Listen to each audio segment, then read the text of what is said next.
Halo guys, ketemu lagi sama saya di channel ini. Hari ini kita bakal ngomongin sesuatu yang mungkin udah bikin kalian gregetan di jalan truk odol, tapi tunggu dulu. Truk odol yang bikin jalan rusak ini ternyata nyimpan rahasia besar. Ada pihak yang diam-diam dapat cuan dari kekacauan logistik ini. Penasaran? Siapa? Dan bagaimana kamu bisa ikutan dapat untung dari situasi ini lewat pasar saham?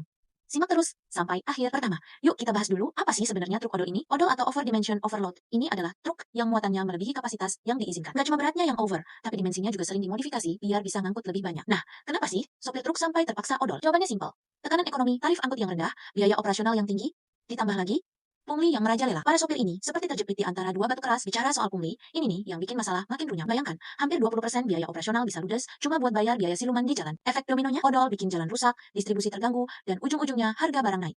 Yang rugi siapa? Ya kita semua. Pemerintah sebenarnya udah mulai serius nih buat memberantas odol. Target mereka bahkan zero odol dalam beberapa tahun ke depan. Tapi ada catch-nya. Kalau pungli masih merajalela, sopir tetap bakal kesulitan. Solusinya harus komprehensif. Berantas odol, hapus pungli, dan benahi sistem tarif angkutan. Nah, sekarang kita masuk ke bagian yang menarik. Ternyata, masalah odol ini punya dampak langsung ke beberapa saham di bursa. Pertama, ada Asito atau Astra International. Logistik yang kacau bikin distribusi alat berat mereka terhambat. Tapi kalau odol dan pungli bisa diberantas, distribusi bakal lebih efisien dan potensi salesnya bisa naik signifikan. Kedua, JSMRA atau Jasa Marga. Mereka yang paling kena dampak langsung dari kerusakan jalan. Tapi begitu sistem logistik membaik, beban maintenance mereka bakal turun dan margin profit bisa lebih tebal. Yang ketiga, ada SMDR atau Samudra Indonesia. Mereka punya bisnis tracking dan pelabuhan. Kalau logistik lancar, throughput pelabuhan naik, dan kinerja keuangan pasti ikutan naik dong. Ini yang bikin saya excited.